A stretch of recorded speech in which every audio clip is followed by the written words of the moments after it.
Hello students, हम कर रहे हैं मैनेजमेंट अकाउंटिंग। मैनेजमेंट अकाउंटिंग के अंदर अभी हमने चैप्टर स्टार्ट किया है बजटिंग कंट्रोल।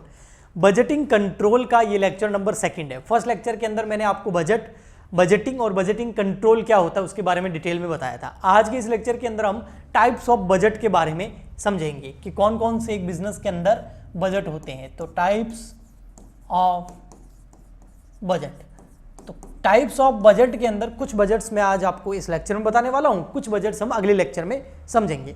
तो इसके अंदर सबसे फर्स्ट बजट जो होता है है सेल्स बजट। सेल्स बजट जो है कैलकुलेट करना या सेल्स बजट को तैयार करना बहुत सिंपल है। इसका सीधा सा फॉर्मूला है सेल बजट का कि आप कितनी क्वांटिटी सेल करना चाहते हैं, क्वांटिटी कितनी बिकेगी या बिक गई, मल्टीप्लाई बाय, है ना, सेलिंग प्राइस। बस हो गया सेल्स बजट। बहुत सिंपल है। अब है ना, कुछ लोग इसके अंदर बहुत सारी चीजें ऐड करते हैं, लेकिन ये इतना हार्ड है नहीं भाई। आपको सेल्स बजट कैलकुलेट करना है ना कि फ्यूचर में हमारी कितनी सेल हमको करनी है, तो कितनी क्वांटिटी सेल करना चाहते हो किसी प्रोडक्ट की, उसको मल्टीप्लाई कर दो सेलिंग प्राइस से, तो सेल्स बजट आ गया। फॉर एग्जाम्पल के लिए हम क्वांटिटी सेल करना चाहते हैं 20,000, फॉर एग्जाम्पल के लिए 20,000 मान लेते हैं। ये इलेक्ट्रिक पेन हम बना रहे हैं, बेचना चाहते हैं इस ईयर के अंदर, इस मंथ के अंदर, जो भी आपका पीरियड है, और मल्टीप्लाई बाय एक पेन मान लेते हैं फॉर एग्जांपल के लिए 50 रुपए का। तो अब देख लो आप 5 को 2 से मल्टीप्लाई करोगे 10, बाकी सारे जीरो लगा दो, ये हो गया आपका 10 लाख रुपीस। सिंपल, ये हो गया सेल्स बजट। सेल्स बजट के बाद में जो बजट तैयार होता है सेकंड नंबर, उसको बोलते हैं प्रोडक्शन बजट। भैया सेल आप 20,000 ये इलेक्ट्रिक पेन करना चाहते हैं तो उसका प्रोडक्शन भी तो करना पड़ेगा। हाँ, तो प्रोडक्शन का बजट बनाइए, बिल्कुल बनाना पड़ेगा आपको। तो प्रोडक्शन बजट बनाना, देखो ये थोड़ा अच्छा है, और थोड़ा सा अगर आप ध्यान देंगे ना तो समझ में आ जाएगा। ये देखो इसमें क्या होता है कि प्रोडक्शन बजट है ना, तो आपको कितना प्रोडक्शन करना है। तो सर आपने क्वांटिटी कितनी सेल करनी है, तो सर हमने क्वांटिटी सोल्ड करनी है 20,000। अच्छा, तो 20,000 तो आप क्वांटिटी बेचना चाहते हैं, ओके, और एंड में क्लोजिंग रखना चाहते हैं कुछ। भाई ईयर एंड में क्या आपका जो क्लोजिंग स्टॉक है आपके गोडाउन के अंदर 0 स्टॉक होना चाहिए। जब ईयर एंड होगा या मंथ एंड होगा, जैसे भी आप बजट बना रहे हैं, तो क्या आपके पास 20 बनाओगे और 20 बेच देंगे, बस ऐसा ही करना है? नहीं, ऐसा नहीं होता है। कई बार हम कुछ क्लोजिंग स्टॉक बचाना भी चाहते हैं। तो वो क्लोजिंग स्टॉक आप कितना रखना चाहते हैं, इसको बोलते हैं डिजायर्ड क्लोजिंग स्टॉक। कितना क्लोजिंग स्टॉक रखने की आपकी इच्छा है कि सर हम जो है कम से कम 2,000 या चलो 5,000 कर लेते हैं, क्लोजिंग स्टॉक रखना चाहते हैं। तो इसका मतलब आपको प्रोडक्शन कितना करना पड़ेगा, 25,000। आपके जो भी क्वांटिटी है, जो भी प्रोडक्ट है, मान लेते हैं पेन है या कैलकुलेटर है या मोबाइल फोन है, जो भी है, 25,000 क्वांटिटी में आप उसको, ये क्वांटिटी है सारी बेटा, ठीक है, आपको प्रोडक्शन करना है। लेकिन आपके पास ओपनिंग में कोई स्टॉक नहीं है क्या, पहले से भी तो कुछ स्टॉक होगा। हाँ, तो वो लेस कर दो। तो यहां पर लेस कर देंगे आपके पास जो ओपनिंग स्टॉक पहले से ही पड़ा है।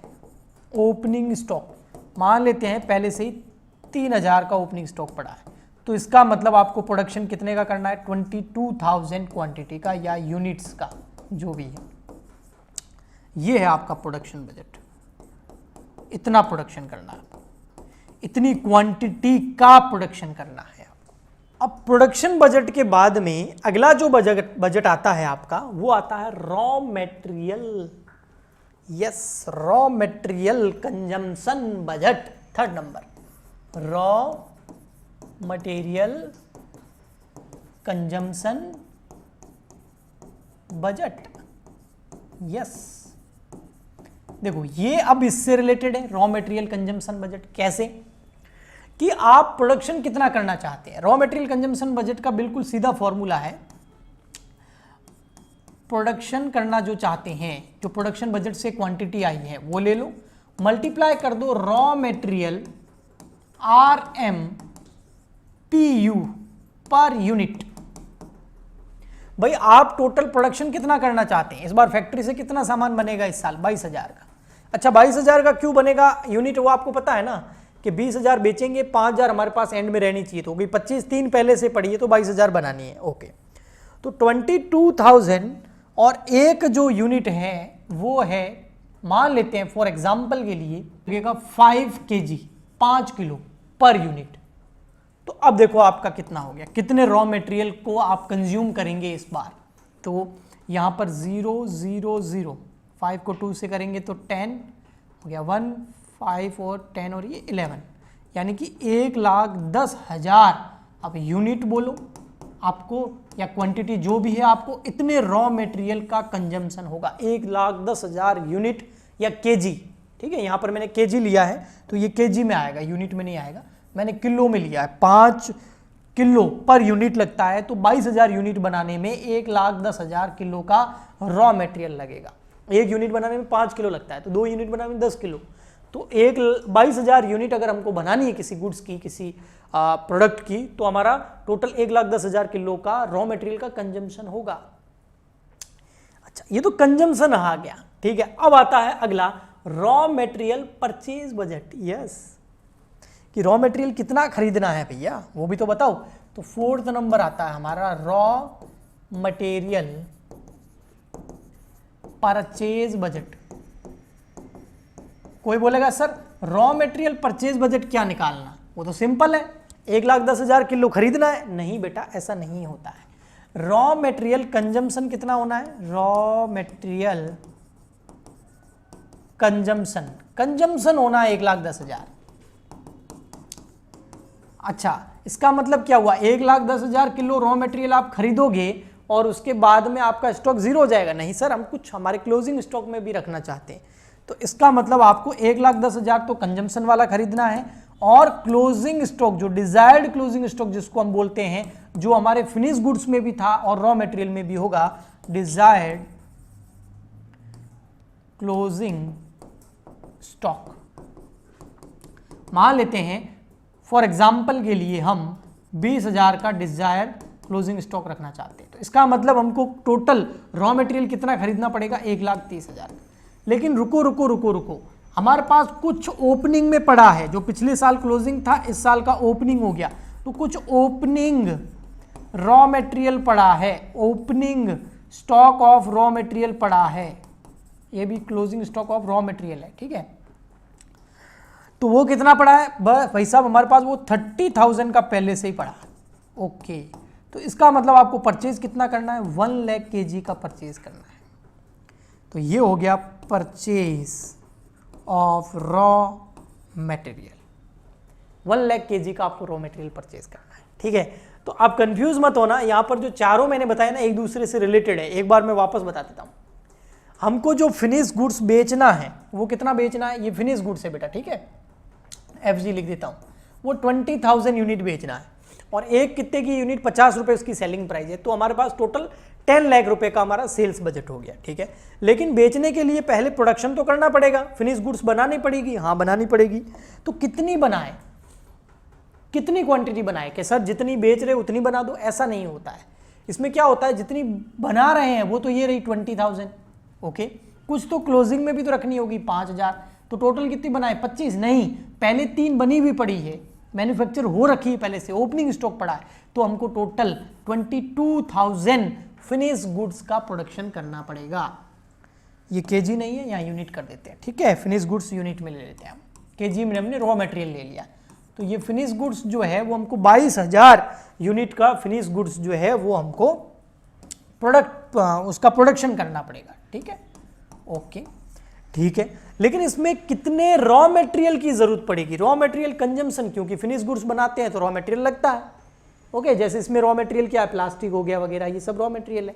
ओके, तो वो रॉ मटेरियल कितना लगेगा, तो प्रोडक्शन के अंदर रॉ मटेरियल जो लगेगा वो 5 रुपए पर यूनिट लगेगा। 5 kg, 5 रुपए नहीं, सॉरी केजी है। ठीक है, रुपए का यहाँ कोई मतलब नहीं है, 5 kg पर यूनिट लगेगा। हम कितना फिनिश गुड्स बना रहे हैं, 22,000, तो टोटल रॉ मटेरियल कितना कंज्यूम होगा जब हम किसी प्रोडक्ट को बनाएंगे, 1,10,000 किलो का। अच्छा, तो क्या 1,10,000 किलो मार्केट से खरीद के आ जाए रॉ मटेरियल, नहीं, 1,10,000 किलो का तो रॉ मटेरियल कंज्यूम होगा। 20,000 का रॉ मटेरियल हमको एंड में क्लोजिंग में रखना है, तो टोटल 1,30,000 का खरीदना पड़ेगा। फिर पता चला 30,000 का तो हमारे पास पहले से ही पड़ा है, तो इसका मतलब 1 लाख kg का हमको रॉ मटेरियल परचेज करना पड़ेगा। ओके, अब रॉ मटेरियल कितने रुपए का है तो वो भी आ जाएगा, है ना। अगर एक किलो के लग रहे हैं, मान लेते हैं 1.5 रुपीज़ पर केजी लग रहा है अगर रॉ मटेरियल, तो कितना हो गया ये 1,50,000 रुपए का रॉ मटेरियल खरीदना पड़ेगा। ओके, इसके अलावा एक दो बजट और होते हैं, वो बताता हूं, फिर कुछ हम अगले लेक्चर में करेंगे। एक होता है फिक्स्ड एंड फ्लेक्सिबल बजट, ये बहुत इंपॉर्टेंट है, इसमें कंफ्यूज होते हैं काफ़ी सारे बच्चे, इसलिए मैं बता देता हूँ। एक तो है फिक्स्ड बजट और एंड फ्लेक्सिबल बजट।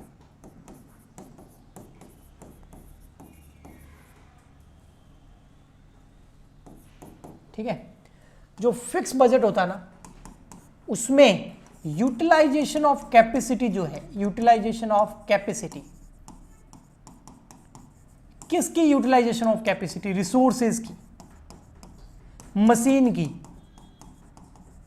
वो फिक्स होती है। फिक्स, मान लेते हैं एक मशीन है, हाँ, उससे हम 10,000 यूनिट प्रोड्यूस कर सकते हैं। ठीक है, अब यहां आप क्या कर रहे हैं, 100% मान लेते हैं यूटिलाइज कर रहे हैं, तो आपको बस 10,000 के हिसाब से पूरा बजट बनाना है। और जो फ्लेक्सिबल बजट होता है उसमें ऐसा नहीं होता है, उसमें यूटिलाइजेशन ऑफ कैपेसिटी जो होता है वो अलग अलग लेवल पर चेक किया जाता है। अलग अलग लेवल पर क्या किया जाता है, चेक किया जाता है। जैसे मैं बताता हूं, कोई मशीन है, ठीक है, उससे हम 10,000 यूनिट प्रोड्यूस कर सकते हैं। ठीक है, लेकिन उसमें अलग अलग लेवल पे चेक करते हैं।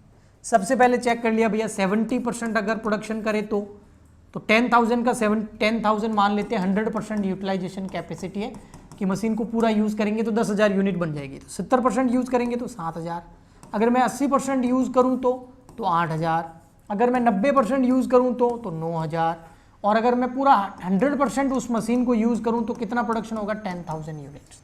ये सब यूनिट्स में।